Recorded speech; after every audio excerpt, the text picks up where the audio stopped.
예, 오늘의 모닝 브리핑 시작하겠습니다. 트럼프의 관세 정책이 생각보다 강하진 않은 것 같다. 이런 안도감이 있고 또 기업들의 실적이 잘 나오면서 증시가 상승하는 그런 모습을 보였고요. 특히 이제 AI 인프라에 5천억 달러 투자한다라는 정책이 나왔죠. 근데 관련주들이 크게 올라가면서 지수를 견인하는 그런 역할을 했습니다. 우리 증시는 외국인들이 매수 하긴 했는데 아직까지 삼성전자까지 매수하지는 않고 있죠. 그러니까 외국인 투자자들의 어떤 변화, 어떤 형태로 나오게 될지 좀 점검을 해봐야 될 것 같고, 그래도 연초에 가장 강한 것은 반도체, 조선, 그리고 로봇주들, 이런 종목군들이 가장 강하게 올라가고 있거든요. 그러니까 주요 종목들 수익률 비교하면서 올해 주도주가 뭔지 또 체크해 보도록 하겠습니다. 우선 미증시는 3대 지수 다 올라갔는데 S&P 500보다는 나스닥이 더 강하게 올라갔죠. 두 배. 다우보다 S&P 500이 2배, S&P 500보다 나스닥이 2배 이렇게 올라갔다라는 건 일부 대형주가 시장을 주도했구나 이런 부분들을 보여주는 거죠. 실제로 하락한 업종이 더 많았고 그리고 러셀 2000 지수는 마이너스로 빠졌어요. 그러니까 금리가 올라가면서 중소형주 쪽으로는 좀 매도가 나왔거든요. 그러니까 특정 대형주 그리고 특정 이슈에만 매수가 집중되는 그런 모습을 보인 거죠. 실제로 오늘 미증시는 거의 관망했다. 그냥 특정 종목에만 매수가 쏠렸다. 이렇게 봐야 될 것 같고 그래도 어쨌든 종목들이 올라가는 흐름이 나오다 보니까 이제 한국 관련 지표들은 좀 양호했습니다. 그래서 우리 증시는 뭐 관련주가 됐든 시장 전체적으로는 초반에 좀 양호한 출발을 보일 가능성이 있다. 이렇게 외국인들은 봤다라는 거죠. 이슈들을 좀 정리해 보면 블룸버그에서는 주요국 관세가 확정된 건 아니다. 그러니까 뭐 캐나다라든가 멕시코 이런 곳에 관세가 확정된 게 아니고 확실한 건 4월 1일까지 불공정 거래에 대해서 조사해라 이렇게 지시한 것만 확정이 된 거고 그 외에는 정해진 게 없다라는 거예요. 그래서 실제로 4월 1일까지 이제 조사를 보고 그 결과에 따라서 관세를 부과할 거기 때문에 그 사이 한 10주 정도는 협상할 시간이 있는 거다. 그래서 뭐 조금 관세에 대한 우려가 좀 완화가 됐다라는 점을 설명하고 있고 또 뱅크 오브 아메리카에서 매니저들 대상으로 꾸준하게 설문을 하잖아요. 그 설문에서 매니저들 다수는 관세가 공약만큼 강하지는 않을 것 같다. 뭐 전 세계 모든 국가의 관세를 일률적으로 부과하고 중국에 60% 부과하고 이런다고 했잖아요. 그래서 그대로 부과되지는 않을 것 같다. 그러니까 이런 주장을 했고요. 또 뉴욕타임즈에서는 관세를 부과하면 오히려 일자리가 줄어든다. 예를 들면 이제 자동차를 예를 들면서 고가로 부품을 수입하게 되고 그 부품을 바탕으로 자동차를 만들면 제조 원가가 올라가게 되잖아요. 그럼 제품이 안 팔리게 되고 그럼 이제 가격을 떨어뜨리기 위해서는 인건비를 줄여야 되니까 사람을 해고하게 될 수도 있다. 그래서 이런 것들에 대해서는 좀 부담이 될 거다 이런 주장을 했습니다. 그런데 이제 이런 환경에서는 현대차를 주목해 봐야 되지 않나 또 이런 주장을 여기서 나왔습니다. UBS에서는 이제 미국 증시에 유리한 환경이라서 지금은 기술주, 유틸리티, 금융주를 봐야 된다. 이제 이렇게 이제 주장을 했고요. 그리고 오늘 약간 이제 좀 부담이 된다라는 보도들도 있는데 이제 JP 모건의 다이먼 회장은 미국 자산 가격이 고평가다. 그래서 인플레이션이라든가 지정학적 문제로 충격을 받을 가능성이 있다. 이렇게 주장을 했는데 다만 이제 이분은 지금 3년인가 4년째 같은 얘기하고 있잖아요. 그래서 시장에서 새롭게 받아들이진 않고 있습니다만은 어쨌든 다이먼 회장 이외에도 조금 주식시장에 부담이 된다. 이런 주장도 나와서 오늘 하락 종목이 더 많았거든요. 그러니까 일부 영향을 주지 않았을까. 이렇게 주장이 되고요. 그렇지만 이제 전체적으로는 연초에 강한 경제, 그다음에 인플레이션과 금리가 진정이 된 것으로 출발을 해서 지금은 트럼프 효과로 이어지면서 증시가 계속해서 올라가는 상승하는 그런 모습이 나와서 오늘 S&P 500 지수가 장중에 최고치를 경신했었잖아요. 그 장중 기준으로는 종가로는 좀 밀리긴 했지만 그래서 증시가 여전히 좀 강한 그런 모습이 나오고 있는 것 같습니다. 근데 오늘 금리가 좀 올라갔는데 뭐 4.6% 넘어갔거든요.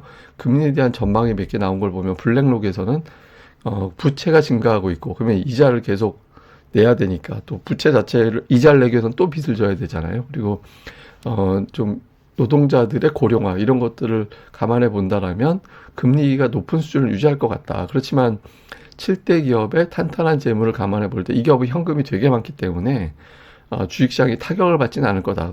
더 올라갈 거야. 근데 금리는 되게 높은 수준 유지할 것 같은데 이런 주장을 했고요. UBS에서는 올해 연말까지 10년물 국채 금리가 4.25%까지 내려갈 거다. 이렇게 주장을 했는데 어쨌든 지금 금리가 살짝 올라가서 이게 만약 하다가 더 올라가면 또 신흥시장 쪽에 또 부담이 될 수 있거든요. 향후에 이제 금리는 좀 추이를 주목을 해봐야 될 것 같습니다.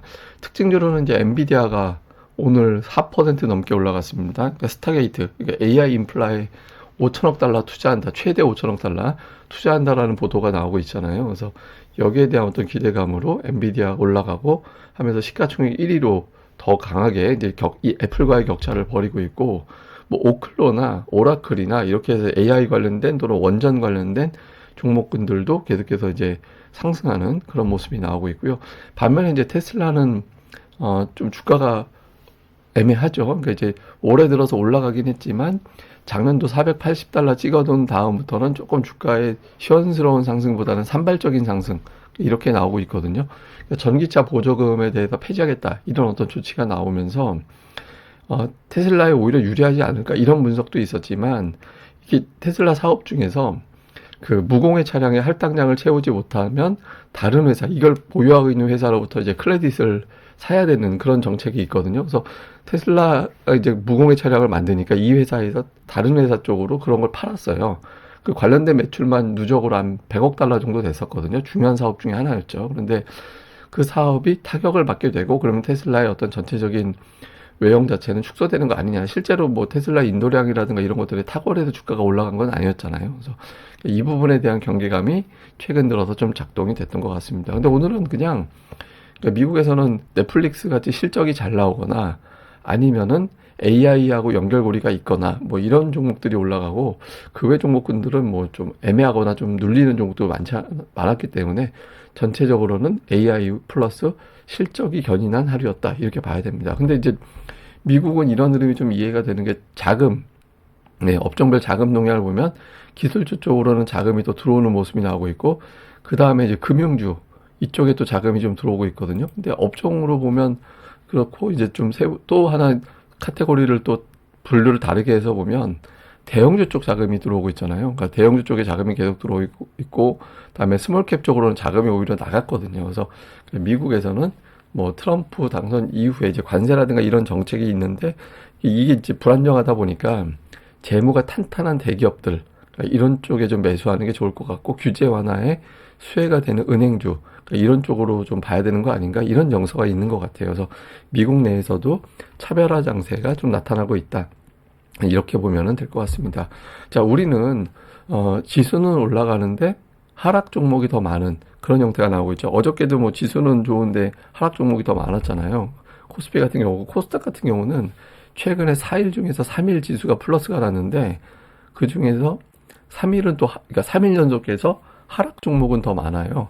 예, 지금 보면 이제 4일 연속해서 하락 종목이 더 많은 그런 형태가 나오고 있죠. 그러니까 뭐 양시장 다 차별화 장세인데, 이거 근데 제가 뭐 계속 말씀드렸었잖아요. 그러니까 지금 우리 증시는 1단계, 그러니까 뭐 굉장히 강한 랠리가 나오고 과매도에서 랠리가 나왔다가 과매수 되면서 상승률 목수가 줄어들게 되고, 그 다음부터는 치고받고 하는 장세가 전개가 되는 지금 2단계다. 그래서 아직까지는 2단계가 이어지고 있는 상태라고 봐야 되거든요. 그래서 지금 이런 어떤, 그러니까 뭐 지수가 올라가도 상승 종목이 일방적으로 많은 날이 연속적으로 나오기는 어렵다라고 봐야 돼서, 그러니까 지금 같은 차별화 장세는 조금 더 이어진다라고 봐야 됩니다. 그럼 이제 언제까지 이어질 거냐? 제가 보기에는 설 연휴 끝나고 조금 더 이어지다가 이제 그 다음부터 다시 중성주가 살아 올라오는 그런 흐름이 나오지 않을까 이렇게 보고 있거든요. 그래서 당분간 지수는 강한데 상승 종목이 일방적으로 많은 게 연속적으로, 뭐 하루 이틀은 그럴 수 있는데 뭐 3일 동안 쭉쭉 이어지고 이제 그러기는 시장 자체가 쉽진 않다 이렇게 봐야 되고,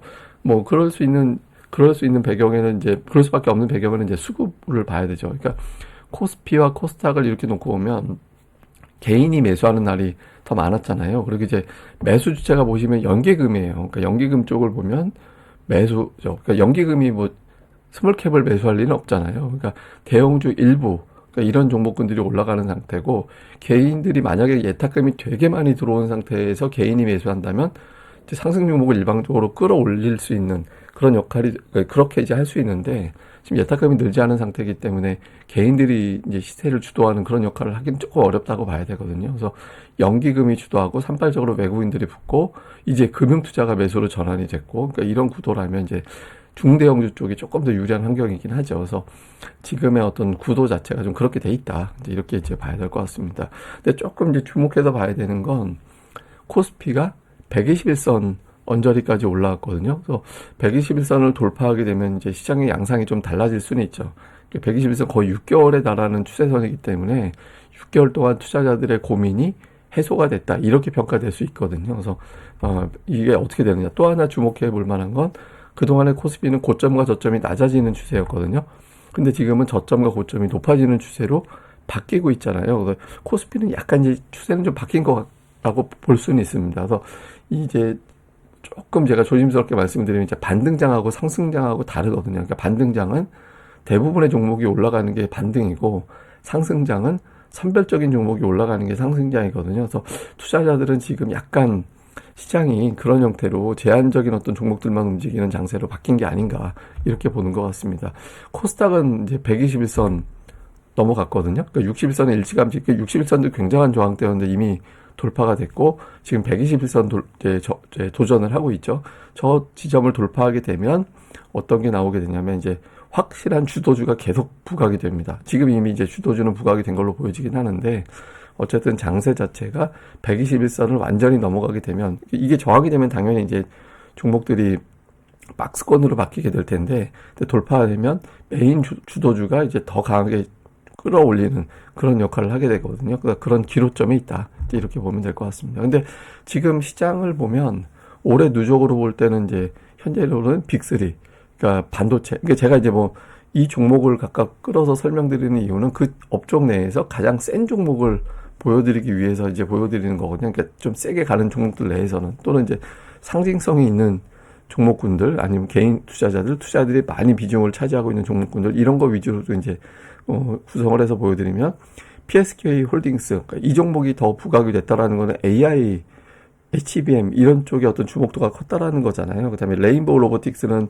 로봇 플러스 삼성이라는 이슈가 있었죠. 그다음에 성광밴드 이건 이제 피팅, 조선 부품 이런 종목들이잖아요. 이렇게 이 세 가지가 시장 대비 훨씬 더 높은 수익률을 거두고 있어서 현재까지는 이제 빅3 주도주 이렇게 이제 볼 수 있는 대목이고 이제 2차 전지라든가 이제 제약바이오라든가 엔터주는 올라가긴 했는데 그거보다는 조금 덜 조금이라도 아니라 좀 차이가 나는 이제 그런 형태가 되고 있죠. 그러니까 메인 주도주 따라가는 종목 현재까지의 어떤 구성은 이렇게 되고 있다. 근데 이 구도에 이제 코스닥 121선 넘어갔을 때 조금 변화가 생길 수도 있으니까 새롭게 합류하고 탈락하는 종목이 나오는지 이것도 좀 봐야 될 것 같습니다. 자, 일단 안도감으로 출발했습니다. 그러니까 트럼프 관련된 이슈는 오전만 잘 넘기면 돼요. 왜냐면 이제 우리 시간으로 오후에는 트럼프가 잠들 시간이라 발언이 나올 게 없거든요. 그래서 오전에만 좀 고비를 잘 넘기면 된다. 이렇게 볼 수 있겠고, 갤럭시 폰이 출시가 되고, SK하이닉스 실적이 나오고, 이 결과에 대한 어떤 투자자들의 반응 좀 볼 필요가 있고요. 그다음에 내일이긴 합니다만 이제 일본의 통화정책회의 앞두고 있죠. 지금 통화정책회의는 오늘부터 시작이 되지만 금리가 결정되는 날짜는 다음 날이니까 혹시 이제 장중에 일본 관련해서 금리가 또 영향을 주는지 이 결과에 우리 또 외국인들이 또 순간적으로 어떤 반응이 나올 수도 있거든요. 그래서 이미 뭐 뻔한 거라서 반응이 금리 인상이 확정적이긴 해서 뭐 투자들이 알고 있는 재료긴 한데 혹시 모르니까 좀 체크해 볼 필요가 있고 앞서 말씀드렸던 연속 강세 업종 빅3 이 구도에 변화가 생기는지도 잘 봐야 될 것 같습니다. 근데 지금 우리 증시가 상대적으로 올해 더 선전하고 있잖아요. 그러니까 이 대목에는 이 이유를 보면 코스피가 워낙 많이 빠진 게 있어요. 그러니까 코스피가 무려 6개월 동안 빠졌잖아요. 예, 그런데 보통 120월선으로 내려오게 되면 그 120월선을 한번 침범하고 나면 그 다음 달에는 큰 양봉이 나왔어요. 그래서 이번 달에는 기술적 반등이 어느 정도 예고가 돼 있는 상태거든요. 근데 이게 이제 상승적으로 계속 추세가 바뀌느냐, 아니면은 이제 기술적 반등 한번 짜장면 사주고 다시 빠지느냐.